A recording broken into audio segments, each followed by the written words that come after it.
ಈಗ ಇಂದಿನ ಪತ್ರಿಕೆಗಳ ಇಣುಕು ನೋಟ.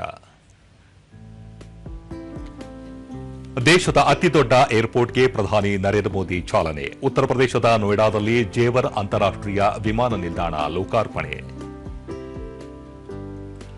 ಮತ್ತೆ 2 ತೈಲ ಟ್ಯಾಂಕರ್ ಭಾರತದತ್ತ. ಇರಾನ್ ಜೊತೆಗಿನ ರಾಜತಾಂತ್ರಿಕ ಮಾತುಕತೆ ಫಲ. ಪಾಕಿಸ್ತಾನ ಉಗ್ರರ ಅಡ್ಡ. 15 ಭಯೋತ್ಪಾದಕ ಸಂಘಟನೆಗಳು ಸಕ್ರಿಯ. ಅಮೆರಿಕದ ವರದಿಯಲ್ಲಿ ಬಹಿರಂಗ.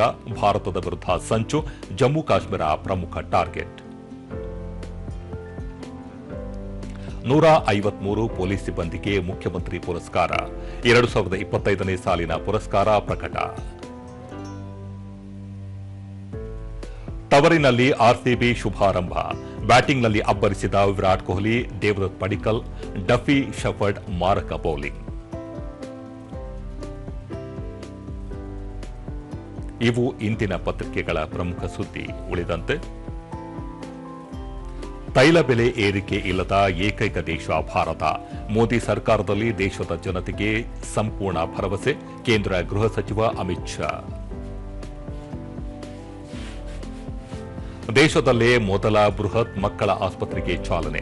ಇಂದಿರಾ ಗಾಂಧಿ ಮಕ್ಕಳ ಆರೋಗ್ಯ ಸಂಸ್ಥೆಯಲ್ಲಿ 450 ಹಾಸಿಗೆಯುಳ್ಳ ಅತ್ಯಾಧುನಿಕ ಸುಸಜ್ಜಿತ ಆಸ್ಪತ್ರೆ. 7 ಜಿಲ್ಲೆಗಳಲ್ಲಿ ಅಕಾಲಿಕ ಮಳೆಯ ಅಬ್ಬರ. ಭಾರೀ ನಷ್ಟ. 20ಕ್ಕೂ ಅಧಿಕ ಮನೆಗಳಿಗೆ ಅಪಾರ ಹಾನಿ.